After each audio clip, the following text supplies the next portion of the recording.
Primera de Pedro, capítulo 4, versos 15 al 18. Dice la palabra del Señor lo siguiente.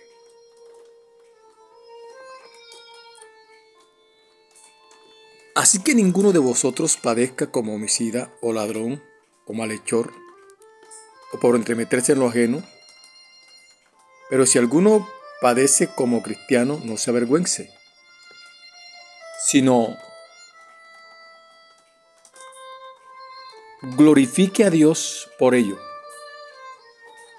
Porque es tiempo de que el juicio comience por la casa de Dios.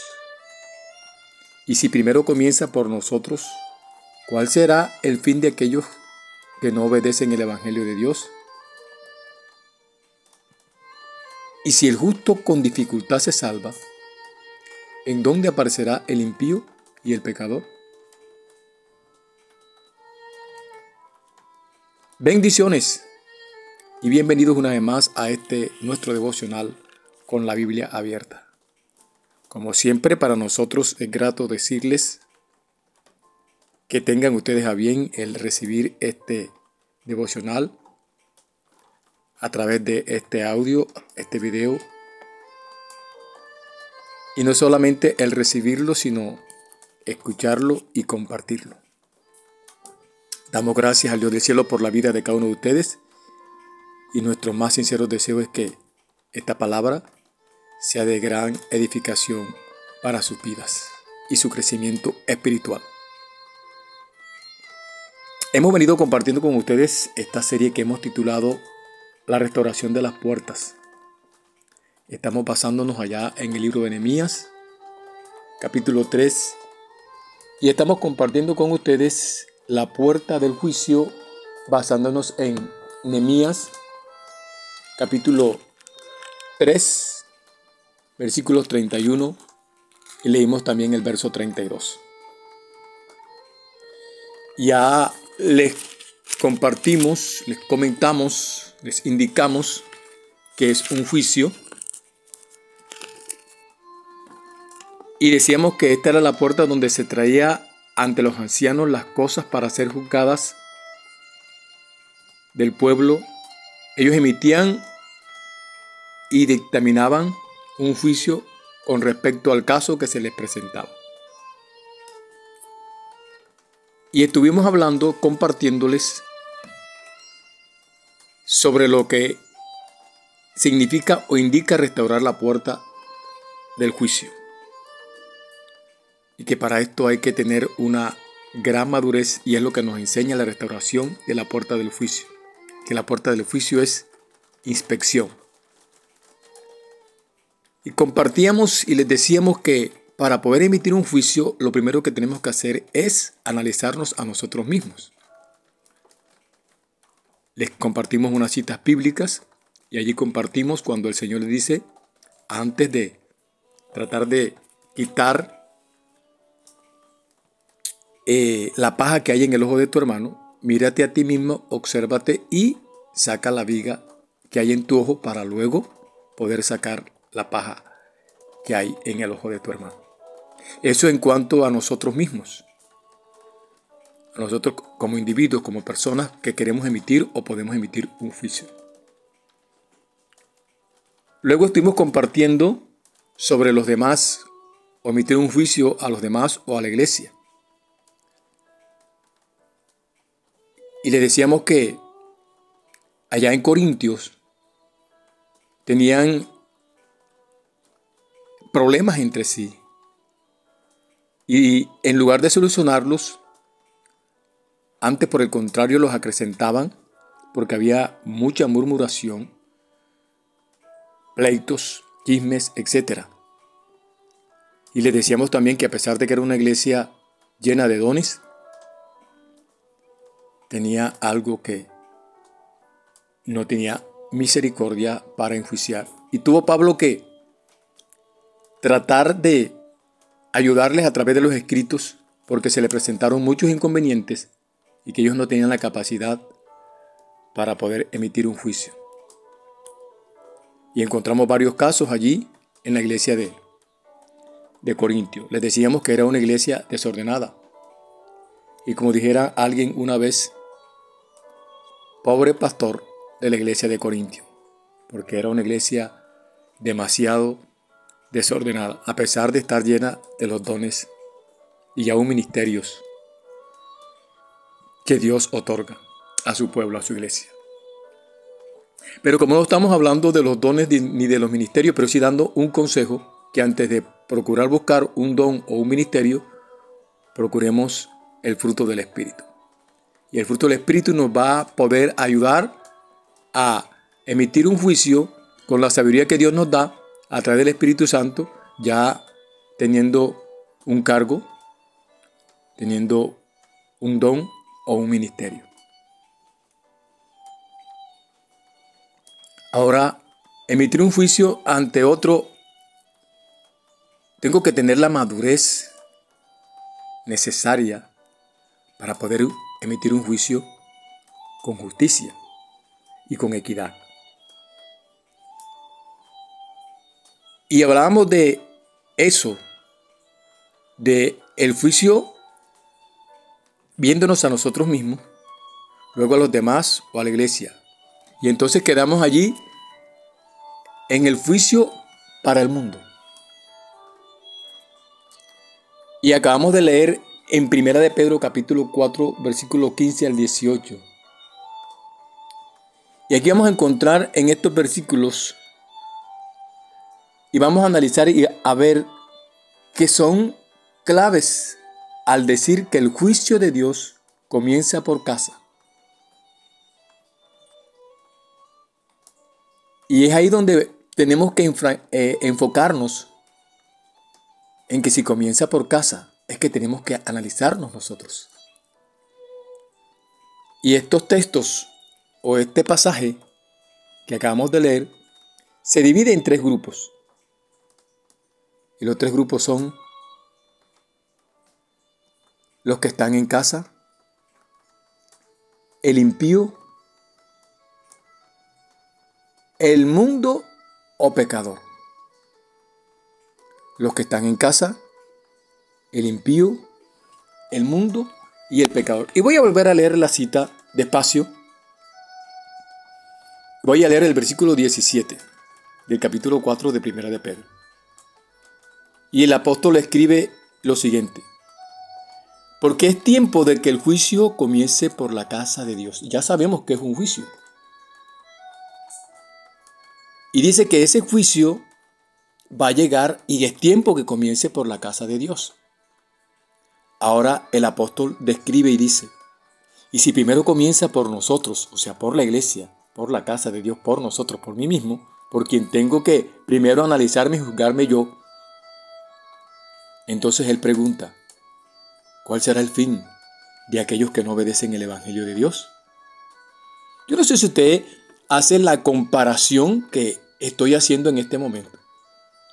Ponerse usted primero o de primero como iglesia, como casa de Dios, como persona del Señor, como una persona que conoce la palabra. Y usted dice: bueno, si el juicio comienza por mí. ¿Se ha preguntado usted alguna vez lo que se preguntó o lo que preguntó el apóstol Pedro? ¿Cuál será el fin de aquellos que no obedecen el Evangelio de Dios? Ahora, el versículo 18 dice algo tan claro y tan contundente y dice: y si el justo, habla de la iglesia, habla de aquellos que han sido justificados ante el Padre Celestial a través de Jesucristo, como lo dice el apóstol Pablo a los romanos, que fuimos justificados ante el Padre a través de Jesucristo. Entonces, como somos justificados, el apóstol Pedro dice: y si el justo con dificultad se salva, o sea, si la iglesia con dificultad se salva, pregunta nuevamente: ¿a dónde aparecerá el impío y el pecador? Entonces tenemos allí 3 grupos: la casa de Dios, los de la casa, el impío y el pecador. O sea, el que no conoce a Dios, el que no es cristiano como pecador, y el impío, y los de la casa de Dios. Entonces empecemos por casa. Y empecemos por casa porque es allí donde debemos enfocarnos para poder nosotros entender lo que estamos estudiando. Porque muchas veces nos enfrascamos y nos enfocamos en ciertas cosas y por no tener la capacidad de discernir espiritualmente lo que nos enseña la Biblia, hacemos, voy a usar un término fuerte, recocha con lo que nosotros creemos que estamos haciendo bien. Pero nosotros debemos de saber como cristianos que para hacer algo, y en este caso para emitir un juicio, tenemos que irnos a la palabra. Y la palabra la vas a recibir, la revelación, y vas a recibir las directrices del Espíritu Santo cuando tienes restaurada el área de poder tener una comunicación con el Señor y oír el consejo y la asesoría que Él tiene para ti. Primera de Corintios capítulo 4, versículo 5 dice: Así que no juzguéis nada antes de tiempo, hasta que venga el Señor, el cual aclarará también lo oculto de las tinieblas y manifestará las intenciones de los corazones, y entonces cada uno recibirá su alabanza de Dios. ¿Cuánta gente ya está emitiendo juicio contra alguien sin que tenga la autoridad y la capacidad de hacerlo? Porque el apóstol Pablo está diciendo: no juzguéis nada antes de tiempo,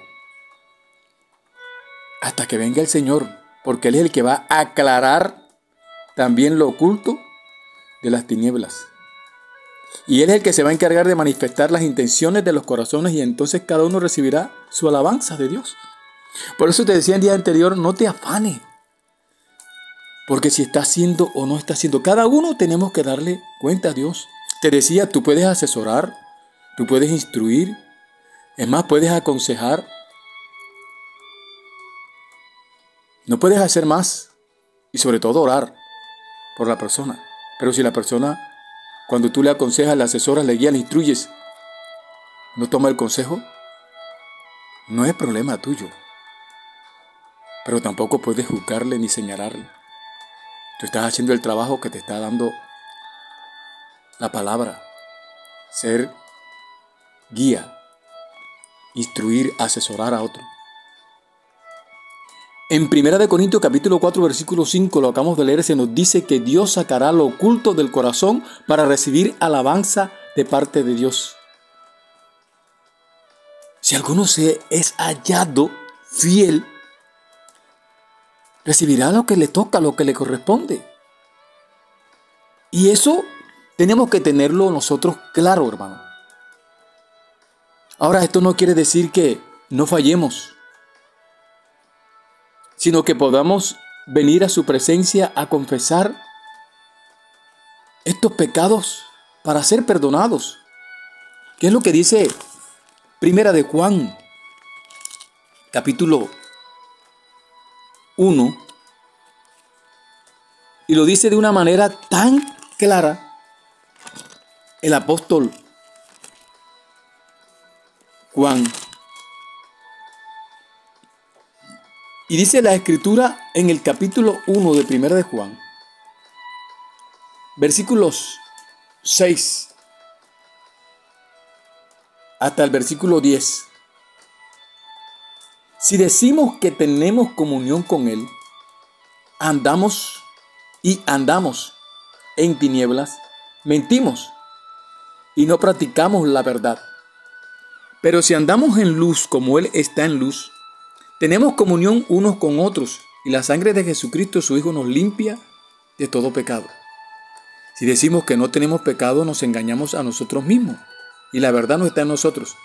Si confesamos nuestros pecados, Él es fiel y justo para perdonar nuestros pecados y limpiarnos de toda maldad. Si decimos que no hemos pecado, le hacemos al mentiroso, y su palabra no está en nosotros.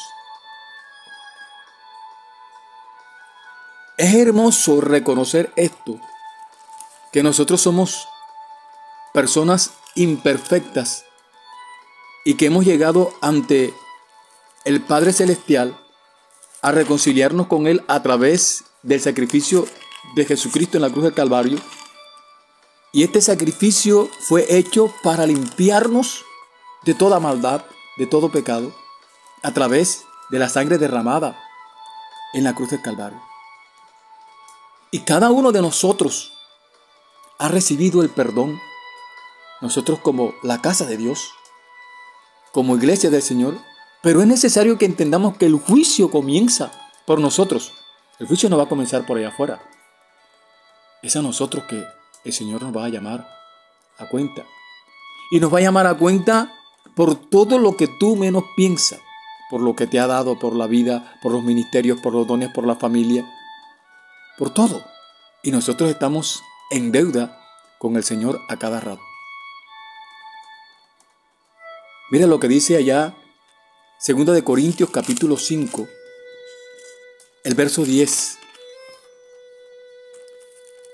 El apóstol habla a la iglesia de Corintio con tanto esmero y con tanta fuerza para que la iglesia sea edificada. Y que es la labor del ministro, del líder, del hombre de Dios, de la mujer de Dios, enseñar e instruir a aquellos que lo necesitan, a aquellos que están recibiendo la palabra. El versículo 10 del capítulo 5 de 2 de Corintios dice así: porque es necesario que todos nosotros comparezcamos ante el tribunal de Cristo, para que cada uno reciba según lo que haya hecho mientras estaba en el cuerpo, sea bueno o sea malo. Y muchas veces nosotros estamos pendientes de la otra persona antes de estar pendientes de nosotros, que tenemos que darle cuenta a Dios de lo que hayamos hecho. Y queremos instruir a la otra persona para que la otra persona se dé cuenta que tiene que darle cuenta a Dios, sin antes analizar que yo soy el primero que tengo que estar a cuentas con Dios. Dice que todos seremos juzgados por nuestras obras. Pero esto no indica que cuando se emite el juicio seamos hallados culpables. Yo no sé si te recuerdas que te decía que el juicio es el hecho donde un juez juzga o declara una sentencia, da una sentencia, ya sea de inocencia o de culpabilidad. Nosotros vamos a estar siendo enjuiciados por Dios. Pero esto no indica que seamos hallados culpables. Y es ahí donde quiero reflexionar un poco en lo que leíamos en días pasados, en el momento de participar de la cena. Porque muchas veces nos atenemos de participar de la cena, o muchas veces le cohibimos a la gente que participe de la cena, no dándonos cuenta que esto es algo que es tan personal, tan íntimo. Yo no sé si usaré el término mal, pero lo voy a usar. Esto es tan íntimo, lo de la cena del Señor es tan íntimo como una persona tener relación sexual con su pareja, donde nadie tiene que meterse, porque esto es algo de dos. Y así sucede con la cena del Señor, es algo de dos. Si tú te cohibes de participar de la cena es porque tú tienes tus razones y sabes cuáles son las razones. Pero muchas veces hay razones que no son necesarias para tenernos de participar de la cena. Con esto no estoy diciendo que puedes hacer lo que te dé la gana y participar de la cena. Te estoy diciendo que no te abstengas por cualquier situación. Si tú has pedido perdón porque ya te saltaste o porque hiciste algo que no tenías que hacer, ya tienes que renovar y empezar de nuevo y levantarte y participar de la cena. El versículo 31 es tan claro. Y por eso te estoy diciendo, vamos a ser enjuiciados. Claro, vamos a ir ante el juicio porque todos compareceremos ante el juicio. Todos. Pero esto no indica que voy a ser culpable. Porque ya yo he sido restaurado, lavado, sanado. Pastor, pero si todavía sigo cometiendo mis errores, nadie está exento de no cometer los errores. Todos cometemos errores a diario y a cada momento. Lo interesante es mantenerse firme, en pie de lucha y de batalla, con el Señor y hacia adelante. El versículo 31 de Primera de Corintios capítulo 11, el apóstol Pablo dice: si pues nos examinásemos, o sea, llega el momento en que te analizas, te examinas a nosotros mismos, a ti y yo, tú y yo como cuerpo de Cristo, por donde empieza o por donde entra o donde va a empezar el juicio, nos examinásemos a nosotros mismos, no seríamos juzgados. Mas, dice el apóstol Pablo, si llegamos ante el juicio y somos juzgados, somos castigados por el Señor para que no seamos condenados con el mundo. El mismo apóstol Pablo dice allá en Romanos capítulo 8, no hay condenación para el que está en Cristo Jesús. Esto es a los que no andan conforme a la carne, sino conforme al Espíritu. Y tú tienes que tener la convicción del Espíritu, que andas conforme al Espíritu de Dios. Ojalá tenga la capacidad necesaria de entender a través del Espíritu Santo lo que estamos indicándote en esta hora. Primera de Tesalonicenses, capítulo 4, el apóstol Pablo escribe a los hermanos de Tesalónica y les dice lo siguiente. Capítulo 4, versos 1 al 8. Por lo demás, hermanos, os rogamos y exhortamos en el Señor Jesús, que de la manera que aprendisteis de nosotros como os conviene conduciros y agradar a Dios, así abundéis más y más, porque ya sabéis qué instrucciones os dimos por el Señor Jesús. Pues la voluntad de Dios es vuestra santificación, que os apartéis de fornicación. La voluntad de Dios es vuestra santificación.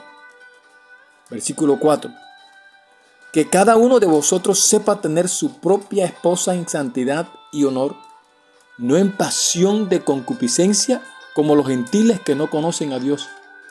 Que ninguno agravie ni engañe en nada a su hermano, porque el Señor es vengador de todo esto. Como ya os hemos dicho y testificado, pues no nos ha llamado Dios a inmundicia, sino a santificación. Así que el que desecha esto no desecha a hombre, sino a Dios, que también nos dio su Espíritu Santo. Indica esto que tú personalmente tienes la convicción a través del Espíritu Santo cómo estás delante de Dios. Y esto no hay que estárselo demostrando a la gente. Claro que la Biblia dice que por sus frutos los conoceréis y nuestros frutos van a dar testimonio de quiénes somos. Pero no debes de estar tratando de agradar a la gente para que la gente te vea cómo tú estás o cómo tú caminas. Primero el que tienes que agradar y quien sabe cómo estás es a Dios, no al hombre. Allí nuevamente en 1 Corintios capítulo 5 vamos a mirar los versículos 1 al 5. 1 Corintios 5, 1 al 5. Aquí está sucediendo un caso tremendo, como la mayoría de los casos en Corinto. Y dice aquí un caso de inmoralidad juzgado. Y mira lo que el apóstol Pablo escribe a los hermanos en Corintio, lo que está sucediendo. De cierto se oye que hay entre vosotros fornicación. Y tal fornicación cual ni aún se nombra entre los gentiles, tanto que alguno tiene la mujer de su padre. O sea, este hombre estaba viviendo con la madrastra. Y el apóstol Pablo dice, y vosotros estáis envanecidos.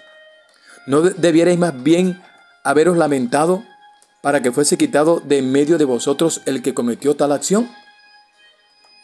Pablo dice ahora a la iglesia de Corinto escribiendo, dice, ciertamente yo como ausente en cuerpo, pero presente en espíritu, ya como presente he juzgado al que tal cosa ha hecho. En el nombre de nuestro Señor Jesucristo, reunidos vosotros y mi espíritu con el poder de nuestro Señor Jesucristo, el tal se ha entregado a Satanás para destrucción de la carne. Ojo, este hombre había cometido un pecado grave. Y mire lo que dice el apóstol. Júzguenlo, ya ahora ustedes reunidos allí. Yo también, aunque ausente, pero en el Espíritu, porque ya Dios me ha dicho qué es lo que hay que hacer, porque Pablo tenía una relación con el Señor y el Espíritu Santo le reveló qué tenía que hacer.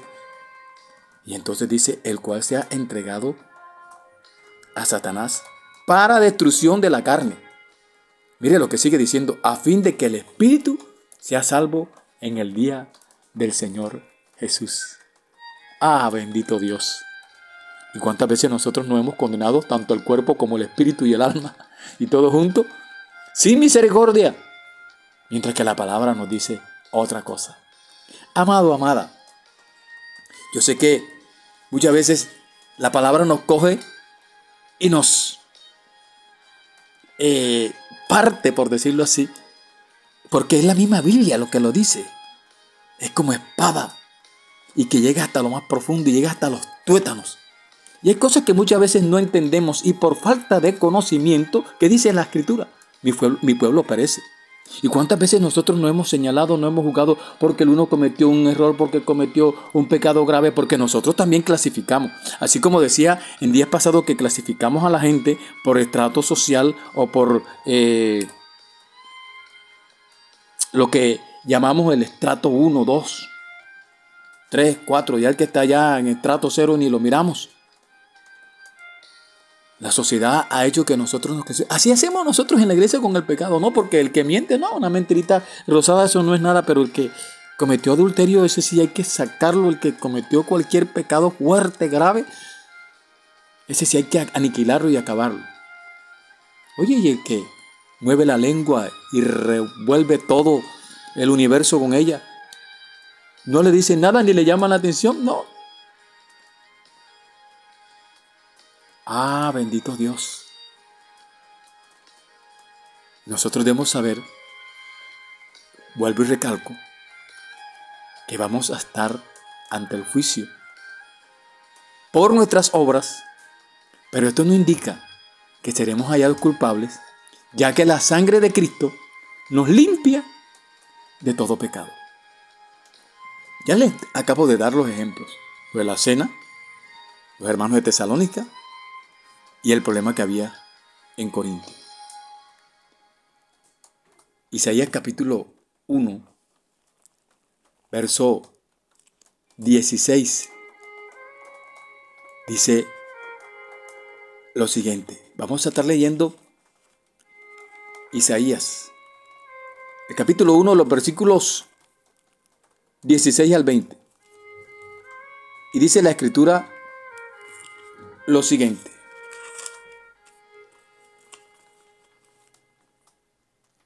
Lavaos y limpiaos. Quitad la iniquidad de vuestras obras de delante de mis ojos. Dejad de hacer lo malo.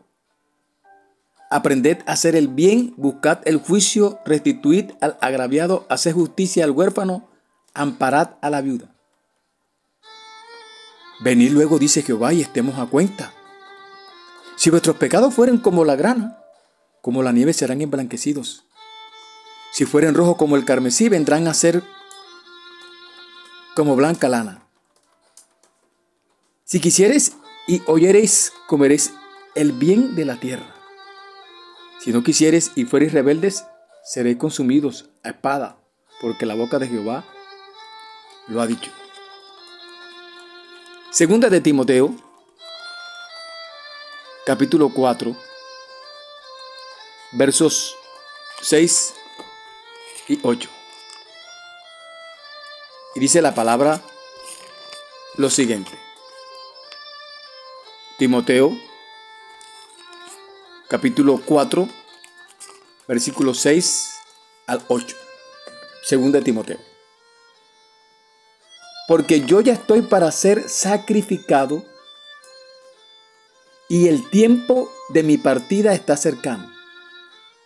He peleado la buena batalla, he acabado la carrera, he guardado la fe. Por lo demás me está guardada la corona de justicia, la cual me da el Señor, juez justo, en aquel día, y no solo a mí, sino también a todos los que aman su venida. Nosotros fuimos comprados a precio de sangre con un propósito. Y el propósito es que un día estemos con el Señor y que aprendamos que el juicio comienza por casa y que un día estaremos ante la presencia del Señor. Dice que nos espera una corona de justicia. Justicia que el juez justo aplicará, será la justicia de la sangre de Cristo. No hay otra cosa que nos justifique ante el Padre Celestial sino el sacrificio de Cristo Jesús en la cruz del Calvario. Y termino con esto. Primera de Juan capítulo 1, verso 7. Pero si andamos en luz, como Él está en luz, tenemos comunión unos con otros, y la sangre de Jesucristo, su Hijo, nos limpia de todo pecado. Fuimos justificados ante el Padre Celestial a través del sacrificio de Cristo para que un día estemos allá con Él. No fuimos justificados ante el Padre Celestial para Él coger y perdernos. Por lo que Él toma, no lo pierde. Tú y yo, como iglesia del Señor, somos del Señor. Pero tenemos que permanecer firmes en lo que hemos conocido y creído, sin creernos que somos los únicos, que no hay lugar para otro. Antes, por el contrario, que lo que hemos recibido podamos entender que otros también lo pueden recibir. Mi amado, mi amada, que el Dios del cielo te bendiga, que el Dios del cielo te guarde. Y recuerda que la gracia de nuestro Señor Jesucristo está contigo hoy y siempre. Bendiciones en Cristo Jesús y hasta una próxima oportunidad.